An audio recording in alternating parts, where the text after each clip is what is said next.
Jai Gurudev, and thank you for joining us today. Today, again, we have with us an art of living expert and an officer of the Vedic Dharma Sansthan. Today, we are going to discuss about the Maha Mrityunjaya Homa, which is performed at the Art of Living Sri Sri Gurukul. So, let's begin. So, what is the significance of Maha Mrityunjaya Homa in the Art of Living in Vedic Dharma Sansthan tradition? Yes, Jai Gurudev, and thank you for joining us today. So, the Maha Mrityunjaya Homa is not merely a ritual, it's a profound spiritual technology for rejuvenation and transformation, guided by His Holiness Gurudev Shri Shri Ravi Shankar Ji. This Soma integrates mantra vibration, devotion, and consciousness expansion. It aligns prana or the life force with cosmic intelligence, invoking Lord Shiva as the destroyer of fear, disease, and death. For participants, it becomes a sacred process of a deep inner healing and mental purification. In Vedic Dharma Sansthan, this Soma is one of the Pancha Mahayagyas, a bridge between the devotee and the divine forces of nature. It is performed with strict adherence to Vedic injunctions from the Rig Veda and Yajurveda. Yajna purifies the environment, energizes the subtle body, and strengthens the ayus of the lifespan. Every mantra offering an oblation kindles divine energy that harmonizes the devotee's karma and destiny. Now, could you explain the core mantra, the Om Trayambakam Yajamahe Sugandhim Pushtim Vardhanam? This mantra is one of the greatest gifts of the Vedas. Om is the primordial sound, a vibration from which the universe emanates. The Trayambakam refers to the three-eyed Lord Shiva, symbolizing awareness of past, present, and future. The Yajamahe means we worship, honor, or invoke together. These phrases express deep surrender, invoking this all-seeing consciousness that transcends time and birth, spiritual awakening. Chanting this aligns the body-mind with the eternal Shiva consciousness. Now, the mantra comes from the Rig Veda and Yajurveda. It is chanted with specific intonation and swara. The Sugandhim denotes the fragrance of divinity that pervades existence, the subtle essence of life. The Pushti Vardhanam means the nourisher or sustainer of vitality. The mantra thus seeks the Lord's grace for mental clarity, health, and liberation. Each sound frequency creates resonances in the Nadi system, uplifting both the chanter and the environment. How is the preparation for the Mahamrityunjaya Homa conducted at the Shri Shri Gurukul? Preparation begins at dawn. Students of Shri Shri Gurukul trained in Vedic recitation cleanse the altar area with Gomaya, the cow dung, the Ganga Jal, and the sacred herbs. The Vedi or the altar is constructed with geometrical precision, usually Chaturashtra Kunda, square fire pit facing east. Offerings such as bilwa leaves, ghee, rice, honey, and herbs are sanctified with mantra japa. The Purohits perform the Achimana, the Pranayama, and invoke deities into the Kalasha. Parallelly, participants sit in meditation. Gurudev often emphasizes that the inner state of the performer determines the potency of the ritual. The Homa begins only after the mind settles into devotion and silence, chanting Om Namah Shivaya and Sudarshan Kriya before hand purifies the pranic sheath, ensuring the ritual becomes a living experience of divinity rather than a mechanical act. Now, what is the inner meaning of Triyambakam, the three eyed aspect of Shiva? The three eyes symbolize three dimensions of awareness: the sun for action, moon for emotion, and fire for knowledge. The third eye, when open, reveals the inner light, the Jnana Drishti. It burns ignorance and fear. When we chant Triyambakam, we awaken this divine perception within us, moving beyond dualities. It's about seeing the world not through emotion or logic alone, but through intuition and wisdom. Now, from the Vedic perspective, the Triyambaka also refers to Rudra as the guardian of the three worlds, the Bhur, Bhuva, and Swaha. The Homa fire represents the third eye that consumes negativity. Thus, each oblation into the fire symbolizes the offering of one's impurities into Shiva's transforming energy. The fire is not external alone, it mirrors the tapas or the inner fire of the seeker. Now, could you elaborate on the role of Sugandhim in the mantra? Sugandhim literally means fragrant, but spiritually it implies a subtle aroma of divine consciousness that spreads through life when one's awareness is pure. Just as a flower naturally emits fragrance, a calm and meditative mind radiates joy and compassion. This word reminds us that true spirituality cannot be contained, it spreads sweetness naturally. Now, in ritual terms, the Sugandhim corresponds to the fragrant offerings used in the Homa: the sandalwood, the camphor, the ghee, and the samidas like palasha or udumbara. Each has a medicinal and spiritual significance. When they burn with the mantra, they release aromatic compounds that purify the air and uplift the mood. Thus, the word connects the physical act of fragrance with the metaphysical essence of a divine purity. Now, what is the meaning of Pushti Vardhanam in the Maha Mrityunjaya mantra?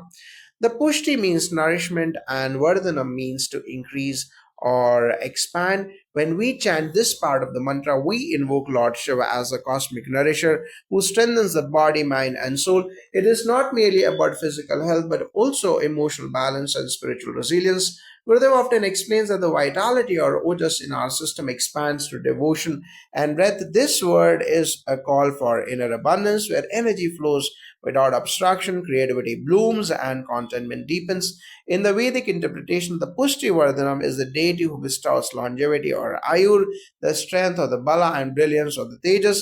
During the Homa, specific herbs like ashwagandha, amla, tulsi, and sesame seeds are offered to enhance life energy. Each oblation with the Pushti Vardhanam invokes a surge of vitality to the prana tattva or the life element. The sacred smoke itself is filled with healing phytochemicals.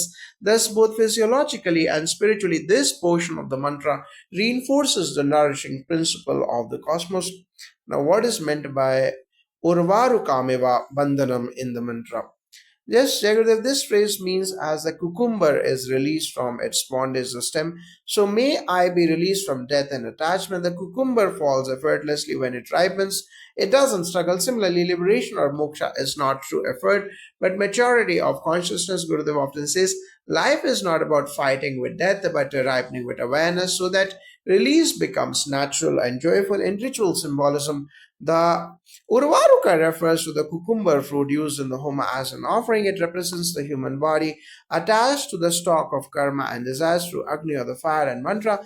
This bond is symbolically cut. The bandhana or the attachment to life and death cycles is transcended. The Purohit drops the fruit into the fire as the mantra culminates, denoting surrender of ego and realization of the immortal self, the Amritatva. Now, could you explain the last part? The Mrityor Mukshya Mamritat. This is the most sacred invocation. May we be liberated from death and not from immortality. Yet death doesn't only mean physical cessation, but all forms of limitation, the fear, the ignorance, and sorrow. The Amritattva means the nectar of immortality, our eternal consciousness.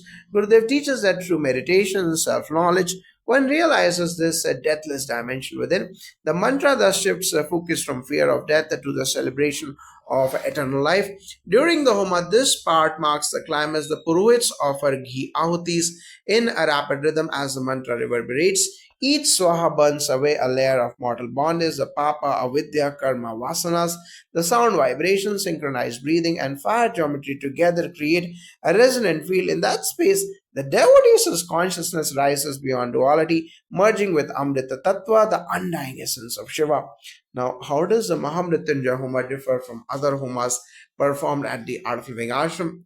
While all homas purify and uplift, the Maha Mrityunjaya Homa specifically targets longevity, healing, and transcendence. It belongs to the Rudra Kraman series of yagyas, whereas other homas may invoke Ganapati, Navgraha, or Devi energies. Here, the Rudra Agni or fire of transformation is predominant. The materials, the mantras, and geometry differ. It is performed during specific lunar phases, especially Triyodashi or Pradosha. Its scale is vast with hundreds of ahutis offered systematically. Experientially, participants feel a profound sense of inner cleansing. The Homa field becomes a powerhouse of pranic energy. Gurudev often guides participants into silence after the ritual, where meditation deepens effortlessly. The difference lies not only in outer form, but in the inner impact. This Homa awakens the Shiva principle in every cell, reminding us that the self is beyond decay, beyond death, and ever blissful.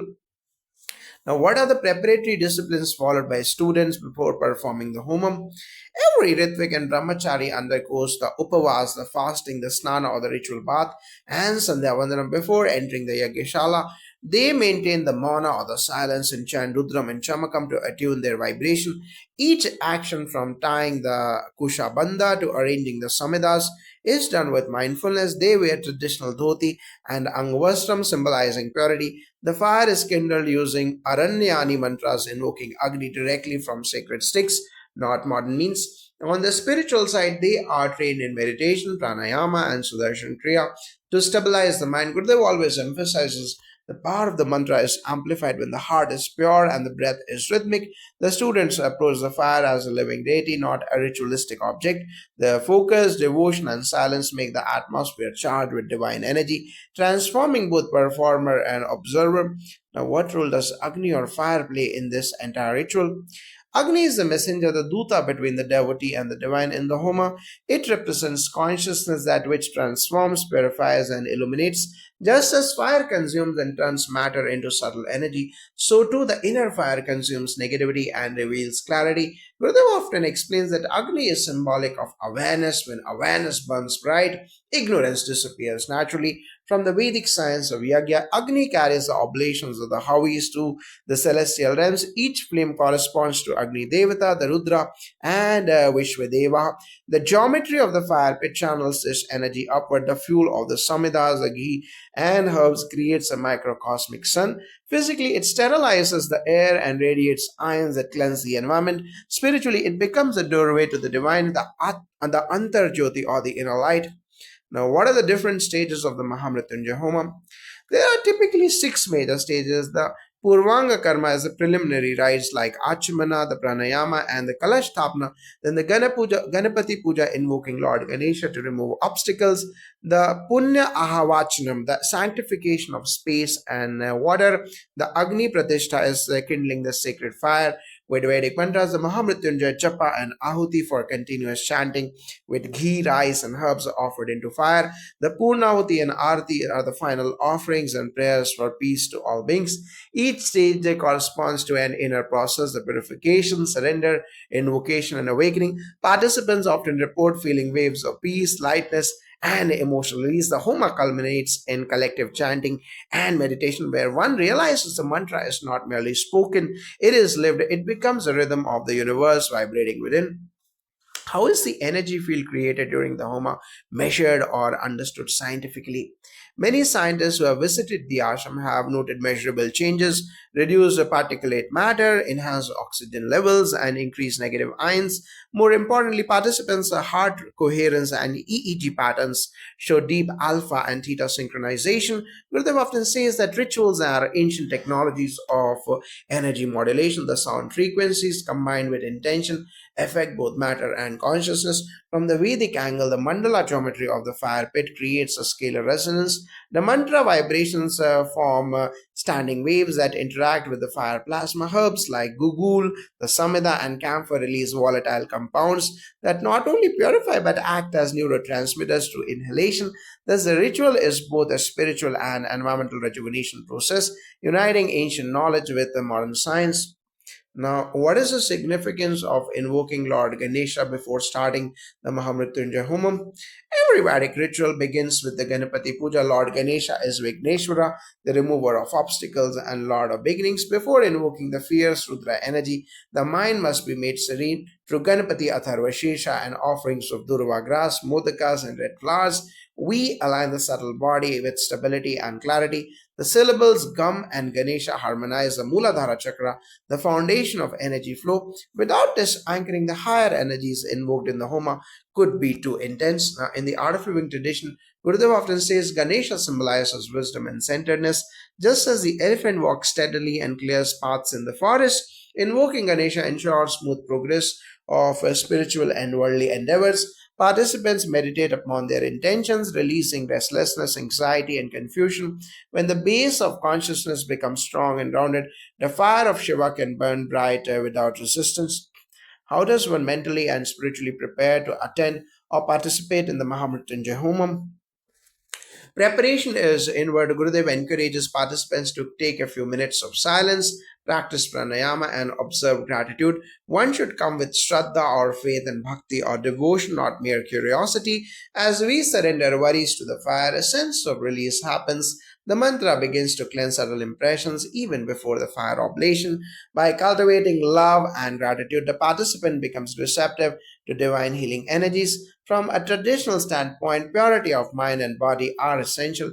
Devotee bathe, wear clean cotton clothes, and avoid heavy food or intoxicants before attending. The sankalpa or intention is taken in front of Agni, praying for health, longevity, and liberation. Chanting Rudram Chamakam the night before is also recommended. Mental focus, humility, and detachment make the experience transformative rather than mechanical.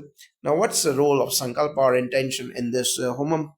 If the Sankalpa is a sacred resolve that aligns individual will with divine will. It is performed before the Homa begins, where the Purohit holds water in his palm, chanting the devotee's name, lineage, and purpose of the yajna for health, peace, or liberation. The water symbolizes the fluid consciousness. When it is offered to the fire, the intention becomes cosmic. The Rig Veda says, Yajna is the meeting of will and awareness. Gurudev often reminds us that energy follows intention. When the mind is clear and centered, even a small sankalpa bears great fruit. The Maha Mrityunjaya Homa magnifies this because Shiva represents consciousness itself, the field of all possibilities. When once a sankalpa dissolves into the awareness of Shiva, it becomes effortless manifestation.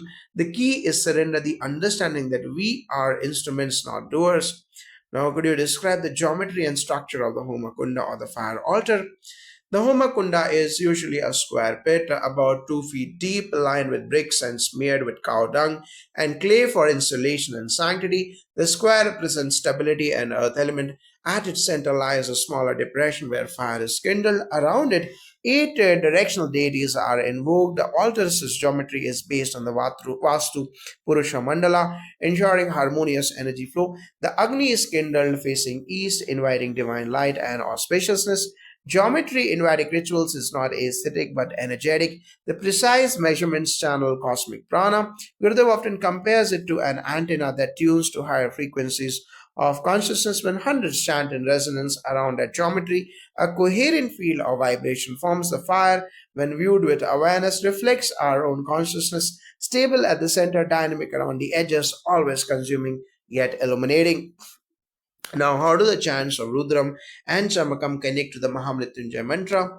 Jagadat, the Sri Rudram and Chamakam from the Yajurveda are the heart of Shiva worship. The Mahamrityunjaya mantra is a distilled essence of these hymns. During the Homa, the Rudram is chanted 11 times or more, invoking Rudra in his countless forms: the wind, the water, the mountains, and beings. The Chamakam that follows enumerates divine blessings, the health, strength, peace, and enlightenment. Together, they activate both the destructive and benevolent practices and aspects of Shiva. When chanted with devotion, the Rudram transforms the nervous system. Its rhythm and pronunciation induce deep meditative states. Gurudev says it's like bathing in sound. The Mahamrityunjaya mantra condenses that vast vibration into one potent current, easy to hold in the heart. Thus, Rudram prepares the environment, while the Mahamrityunjaya chant pierces to the heart of consciousness itself. Now, what's the symbolism of offering ghee into the sacred fire? Jagata, the ghee or the grita represents the essence of food and life energy. It's the purest extract of nourishment. When offered into Agni with mantras, it symbolizes surrender of ego and desires. Fire digests it and transforms it into subtle energy that ascends heavenward. In Ayurveda, ghee is considered sattvic, promoting clarity of mind. Hence, its offering purifies both the physical atmosphere and the inner consciousness. Spiritually, ghee denotes love and gratitude, qualities that fuel transformation. Gurudev often says, let your heart melt like ghee in the fire of devotion. Each drop offered is an act of giving, of melting the I into universal consciousness. When this is done mindfully, the warmth one feels in the chest is not from the fire alone, but from the dissolution of resistance within. Now, what's the meaning of oblation word swaha repeated during the ritual? The swaha is both a sound and a surrender. It means I offer completely. When you say swaha, you release control and let go of outcomes. In meditation, this is the same as exhalation, a soft letting go. Gurudev says that every swaha burns one layer of attachment. It's the mantra of release, aligning the inner world with the cosmic flow. In Vedic grammar, the swaha originates from the root su aha, meaning well spoken. It denotes perfect completion of the offering. Each swaha seals the mantra's energy and sends it through the medium of fire to the invoked deity. The hoter or the priest raises his hand in a specific mudra while uttering it, signifying union of heaven and earth. The echo of Swaha in the hall creates a resonant feel of purity and devotion. Now, what materials are used as offerings or ahutis in this homam? Jagadev, each offering has significance. The samidas, the twigs of palasha, mango, and udumbara trees, they fuel the fire. The havis of rice, sesame seeds, barley, herbs, ghee, honey, symbolizing food, vitality, and sweetness of life. The bilva leaves are sacred to Shiva, represent purity, while mustard and camphor for purification. The cucumber or coconut, symbolic of body and ego, offered in surrender. Each material vibrates uniquely when it burns with the mantra, creating an aromatic and energetic purification. Now, even the act of choosing and offering these materials is meditation. The devotee's intention charges him. Gurudev says, whatever you offer becomes divine when offered with love. When one witnesses the flames consuming these natural substances, there is an intuitive realization. Life too is an offering constantly being transformed into light. Now, why is the Maha Mrityunjaya Homa often performed during Pradosha or Triyodashi? There, the Pradosha, the twilight period on the 13th lunar day, is especially sacred to Shiva. The energies of transformation peak then, symbolizing transition from day to night, ignorance to wisdom. The Trayodashi Tithi aligns lunar and solar energies harmoniously, enhancing the potency of mantras. The cosmic vibrations support healing and introspection, making it ideal for invoking the three eyed Lord. Now, Gurudev often describes the Pradosha as a time when nature itself meditates. The air is calm, the prana delicate, and the mind naturally inward. When a homa is done at that hour, one can sense deeper silence between the chants.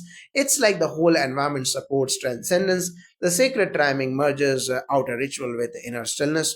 Now, how do participants experience transformation during the homa? Participants often report sensations of heart, tingling, or a lightness in breath, signs that pranic channels are clearing. Emotionally, there is a release, tears, laughter, or deep stillness. Gurudev explains that when ancient mantras vibrate through us, cellular memory awakens, the past impressions or samskaras get washed away. What remains is freshness and renewed enthusiasm for life. The sacred round frequencies restructure subtle energies.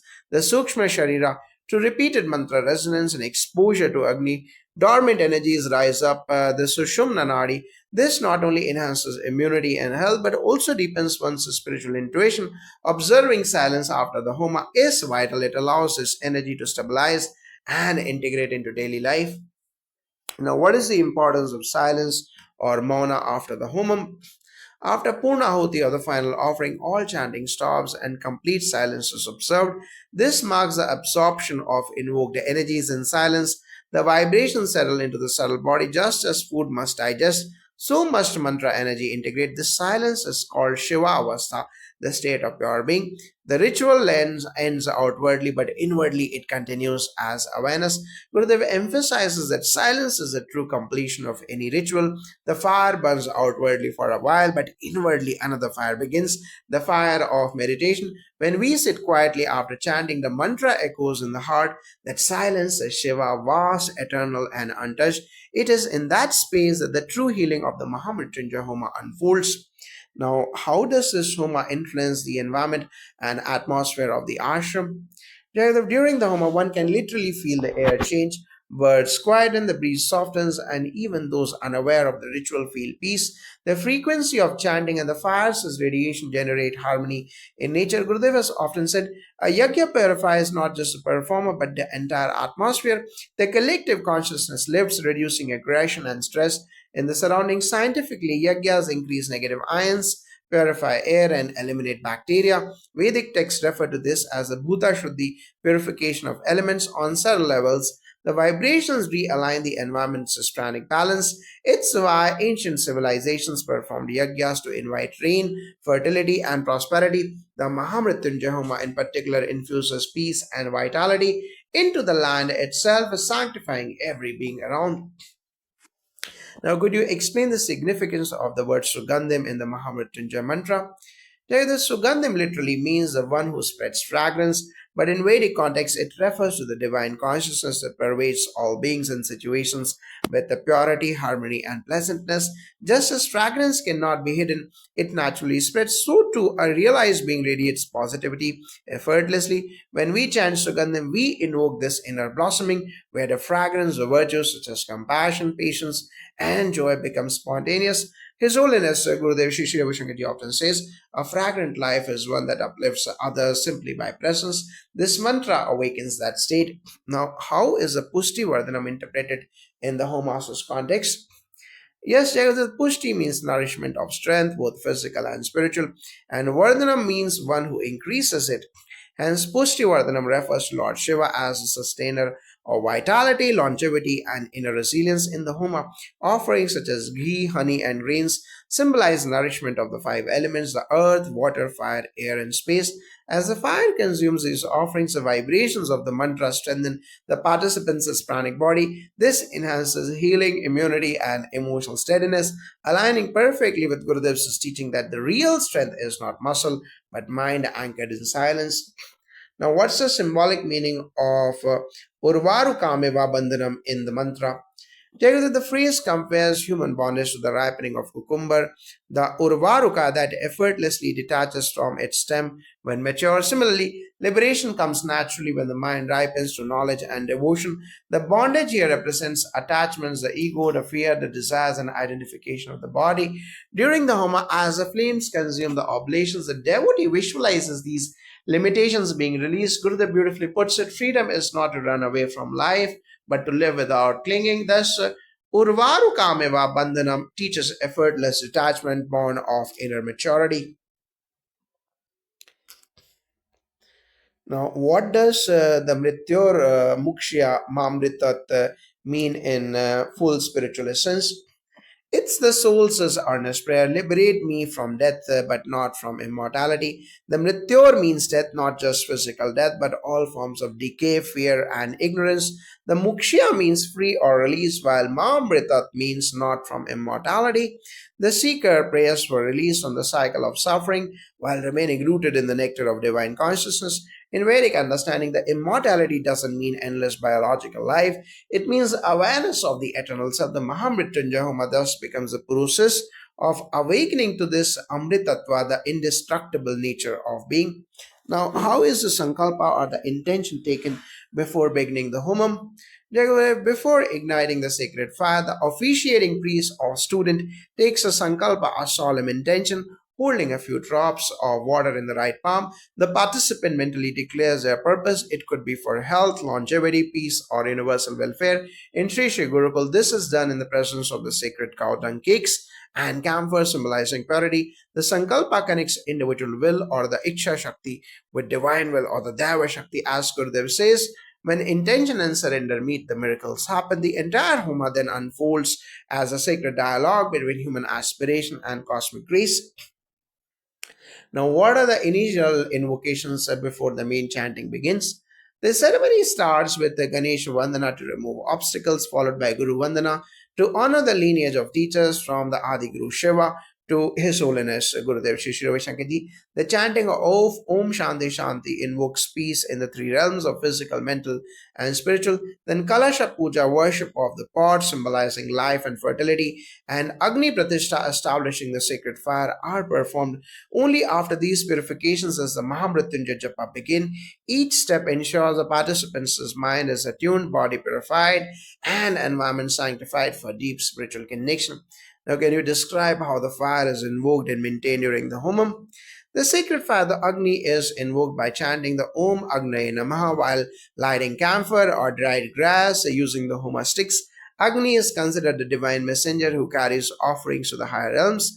Ghee, symbolizing clarity and purity and love, is poured with each mantra to sustain the flame. The fire must remain bright and calm. Two fierce represents aggression, too weak represents lethargy. Thus, maintaining the fire becomes symbolic of maintaining balanced energy within. Students are taught to gaze into the flame with awareness, seeing in it both the destroyer of negativity and the illuminator of wisdom. Now, how are offerings made during the recitation of the Maha Mrityunjaya mantra? Each repetition of the mantra is followed by offering ghee or herbs into the fire, accompanied by the word swaha, or swaha itself means surrender. It is the act of letting go. The devotee mentally offers all negativities, diseases, and fears to the purifying fire of Shiva. In the Sri Sri Gurukul, even young students participate in this with reverence, chanting melodiously as the flame stands rhythmically. The synchronization of sound, sight, and smell creates a multi-dimensional meditation, as Gurudev explains. Homa is the outer Kriya, the Sudarshan Kriya is inner Homa. Both burn the impurities of the mind. What are the medicinal ingredients used in this Homa and what is their significance? The Maha Mrityunjaya Homa uses a sacred blend of herbs, the sandalwood, the neem, leaves, camphor, tulsi, dried cow dung, ghee, barley, sesame, and special Ayurvedic samidas like bilva, arka, and apamarga. Each has a vibrational property that purifies the environment and supports healing. For instance, bilva is dear to Lord Shiva and balances all three doshas, while apamarga is known for detoxification. The smoke emitted carries these micro essences that are absorbed to the respiratory system. Thus, it is both a spiritual and a bioenergetic healing process, uniting Ayurveda and Agni Vidya. Now, how does one prepare mentally before participating in this powerful homam? Preparation begins with silence and surrender. Participants are advised to take light food, avoid stimulants, and spend some moments in meditation before the ritual, chanting Om Namah Shivaya or practicing a few rounds of Bastrika and Sudarshan Kriya helps calm the mind. Gurudev emphasizes only a quiet mind can receive grace. In this state, once his prayer becomes potent during the homam, the practitioner keeps the heart open, not demanding but trusting that whatever unfolds is divine will. The mantra then penetrates deeper layers of consciousness, dissolving fear of death and awakening awareness of eternal life. Now, how does the Mahamrityunjaya Homa differ from other homas performed in the art of living tradition?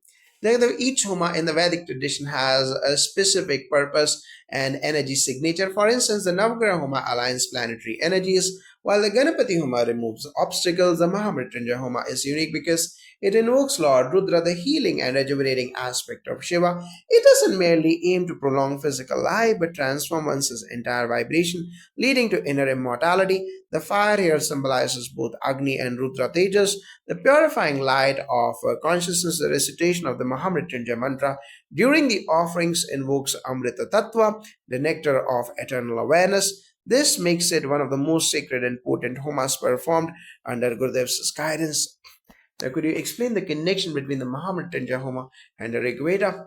The Mahamrityunjaya mantra originates from the Rig Veda, Mandala 7, Sukta 59, Richa 12, attributed to the sage Vasistha. It was later incorporated into the Yajurveda and Rudra Suktas. It's known as a Rudra mantra or a Triambaka mantra, one of the oldest prayers to overcome fear of death. The Rigvedic seers realize that life's continuity is not just biological but spiritual. The mantra just thus bridges the mortal and immortal dimensions. In the Sri Sri Gurukul, students are taught both the phonetic precision and meditative meaning of this mantra. So it's not merely chanted but realized. Gurudev emphasizes that Veda is not memory, it is a vibration of consciousness reawakened. Now, why is Lord Shiva addressed as Triambaka in this mantra? Triambaka means the three-eyed one. The three eyes of Shiva symbolize the sun, moon, and fire, representing the triad of time, past, present, and future.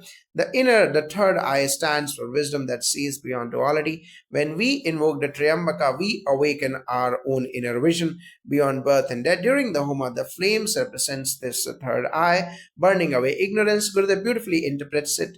The third eye is awareness that sees perfection even in imperfection. The Strambaka is not merely a title of Shiva, it's an awakening of our own higher perception. Now, what role does Rudra play in this ritual? The Rudra is not a separate deity but the fierce, transformative aspect of Shiva. The word comes from Rudra, meaning to weep or release. Thus, Rudra represents the compassionate force that destroys suffering. In the Mahamrityunjaya Homa, Rudra is invoked through 108 or 1008 recitations of the mantra. As each oblation is offered, devotees visualize Rudra consuming impurities, the karma, the fear, or disease. The tears of Rudra in the Vedic myth give birth to healing herbs.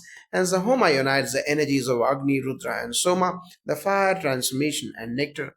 How are the participants involved during the Homa apart from chanting? Everyone sits facing the fire with hands in Anjali Mudra, folded arms, repeating the mantra after the lead priest. During offerings, participants may also place a few grains of flour symbolically into the fire. Between chants, they meditate silently, letting the sound vibrations settle in the heart. Some perform Abhisheka or the ritual bathing to a Shivalinga simultaneously in large scale homas at the Art of Living International Center. Thousands chant together, creating a field of immense energy. Gurudev often joins toward the end, guiding a collective meditation that amplifies the homas' effect multifold. Now, what is the importance of the number 108 in this ritual? The number 108 in sacred is sacred in Vedic cosmology. It represents the wholeness of creation, the 12 zodiac signs multiplied by the 9 planets. It is also said that the distance between the sun and earth is approximately 108 times the diameter of the sun. Hence, 108 signifies cosmic completeness. During the Maha Mrityunjaya Homa, the mantra is chanted 108 times or multiples of thereof, aligning individual consciousness with the cosmic rhythm. Gurudev explains that when intention, mantra, and rhythm align, miracles unfold. Thus, 108 becomes a vibrational key to harmony between microcosm and macrocosm. How do the vibrations of this mantra affect the human body? Modern studies have shown that Sanskrit mantras generate coherent sound waves that influence neural oscillations and the endocrine system. The Mahamrityunjaya mantra phonetics activate the vagus nerve, balancing the parasympathetic system. The syllables Triambakam and Sugandhim resonate in the chest cavity, while the Urvarukameva vibrates near the navel, stimulating digestion and immunity. The Mrityur activates the crown region, invoking peace. The combination of breath, sound, and focus creates a biochemical shift, lowering cortisol and enhancing endorphin release. It's a profound synthesis of spirituality and neurophysiology, a bridge between Veda and modern science. Now, could you explain the role of Soma in the mantra's context? Soma symbolizes the essence of bliss, vitality, and divine nectar. In the Rig Veda, Soma is both deity and a sacred elixir representing the inner joy that nourishes consciousness. The Mahamrityunjaya mantra calls upon the energy of the Soma to rejuvenate life. In meditation, Soma manifests as serenity and contentment. During the Homa, offerings like milk, ghee, and honey represent Soma, sweet, cooling, nourishing. Gurudev often says, when you meditate deeply, Soma flows within. Thus, the mantra transforms life's struggles into sweetness, reminding us that immortality lies not in body but in bliss. Now, how does the Homa help in overcoming fear, especially the fear of death? The fear of death arises from identification with the transient body. The Mahamrityunjaya mantra gradually dissolves this identification. During the Homa, the fire becomes a teacher. Everything offered into it disappears, yet its essence becomes light. Participants experience that death is not an end but transformation. Repeated practice instills deep acceptance and serenity. In Gurudev's words, once you touch the silence within, even death bows before you. Thus, the Homa doesn't teach escape from death, it teaches mastery over the illusion of mortality, replacing fear with celebration of eternal consciousness. Now, how does the art of living integrate this ancient ritual into modern life?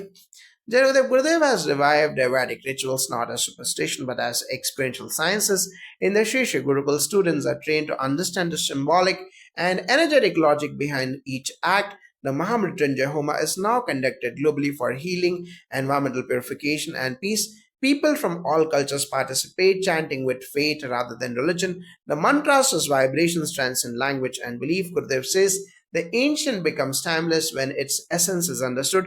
Thus, the Homa becomes not a ritual of the past but a living meditation for modern humanity, connecting science, spirit, and service. Now, what happens immediately after the chanting and offerings conclude in the Mahamrityunjaya Homam?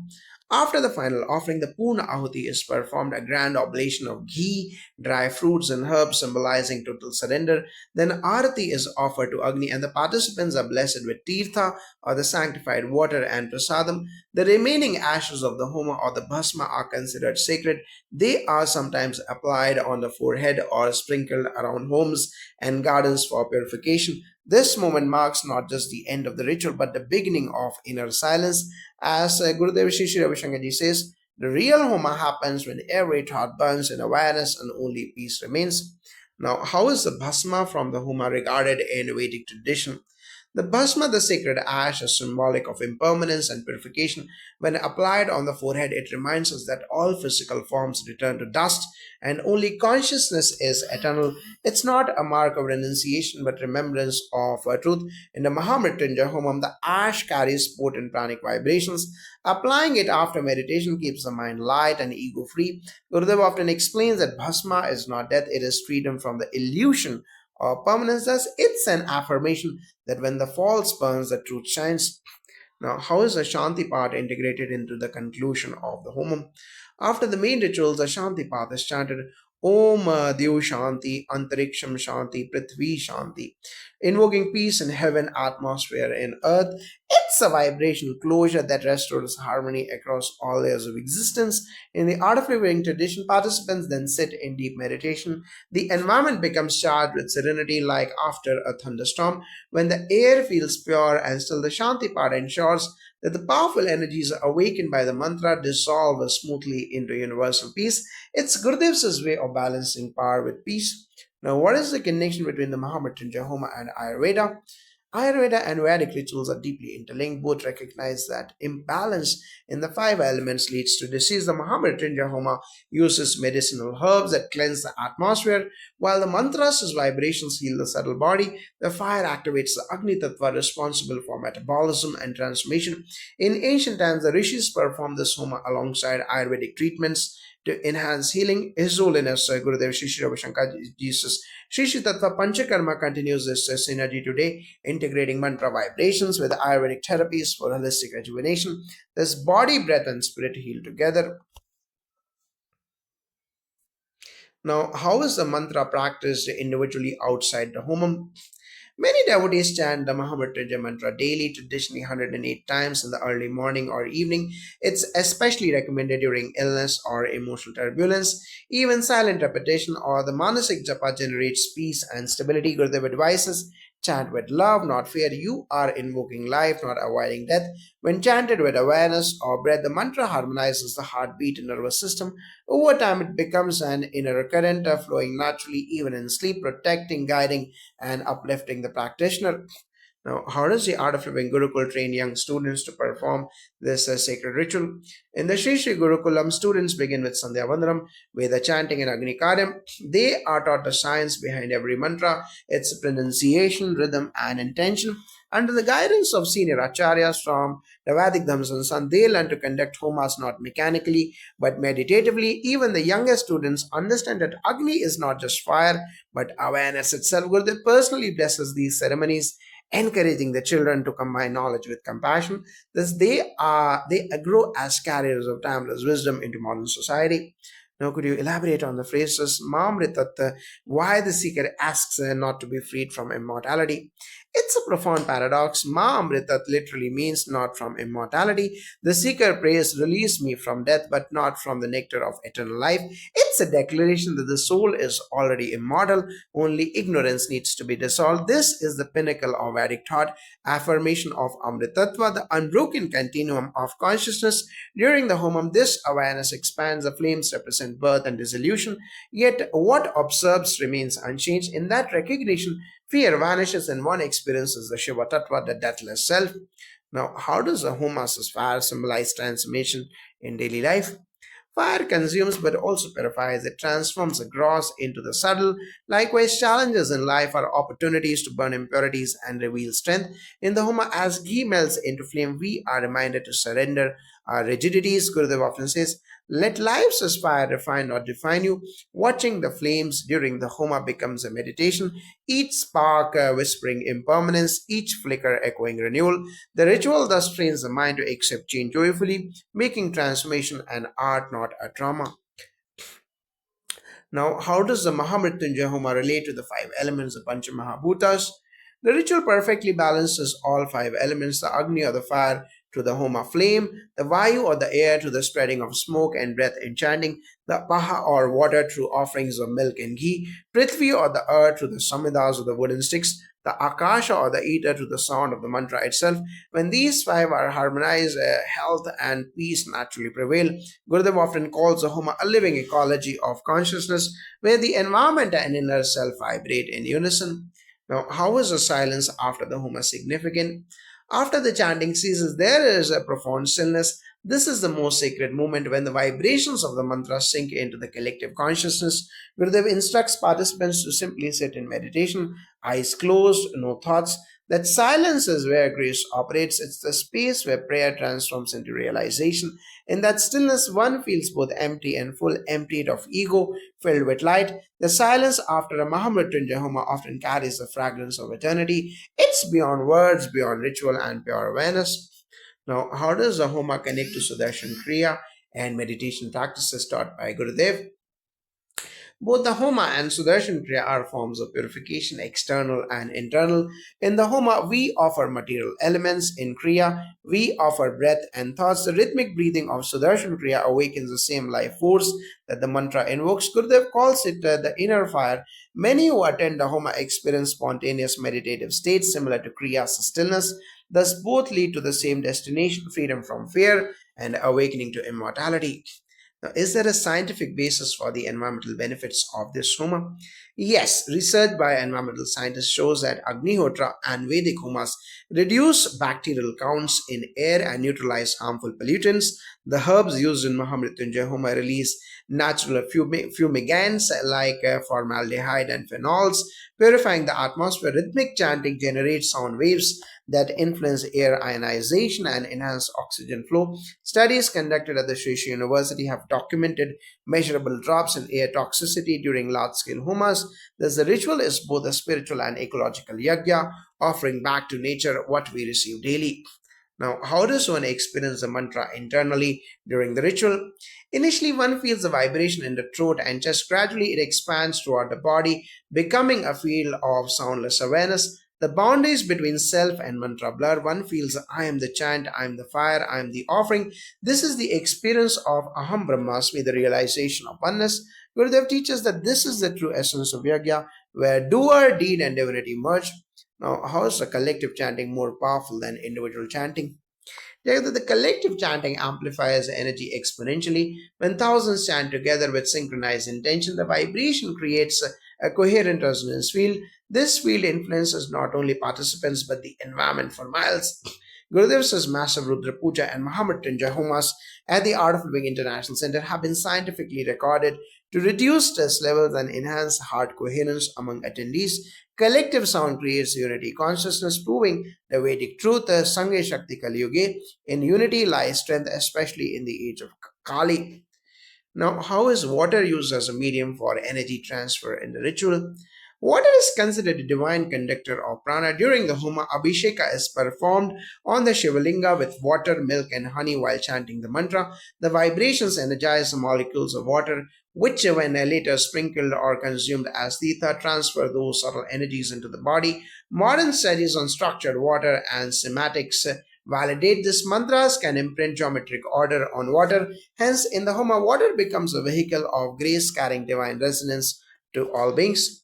Now, what is the role of devotion or bhakti in enhancing the efficacy of the Homa? Bhakti is the heart of every mantra. Technical precision alone cannot awaken the deeper power. Love must infuse it. The mantra is like a seed. Bhakti is a fertile soil. Often Gurudev says, the universe listens to feeling, not just sound. Where the heart melts in devotion, the mantra becomes alive. In the Maha Mrityunjaya Homa, Bhakti transforms fear of death into surrender to the divine. Thus, then healing flows effortlessly, not as favor, but as nature. How is the Homa connected with Rudrabhishekam performed in art living centers? Jagade, both rituals worship the same aspect of Shiva, the Rudra in Rudra Abhishekam. Water, milk, and honey flow over the linga while the Sri Rudram is chanted. In the Mahamrityunjaya Homa, fire becomes the medium of offering. One invokes the liquid aspect of the Soma and the other the fiery aspect of the Agni. When performed together, they balance cooling and heating energies in nature and within. Gurudev introduced both rituals worldwide to bring harmony to minds and environments. Shiva as consciousness pervades both water and fire.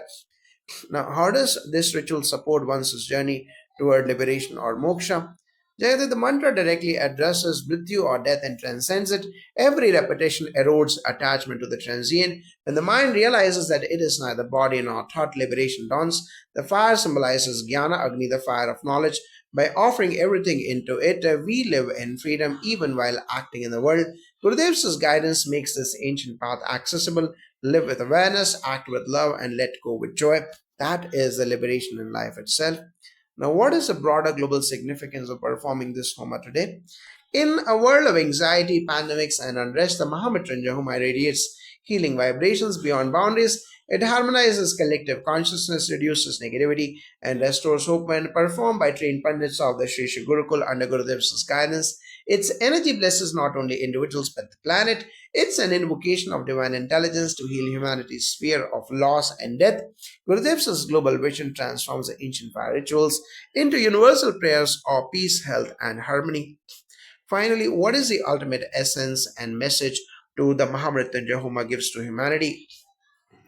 The message is simple yet profound. You are not the body, you are the immortal consciousness that witnesses life and death alike. The mantra reminds us that fear fades when awareness blossoms. The fire teaches surrender, the smoke teaches letting go, and the silence teaches being.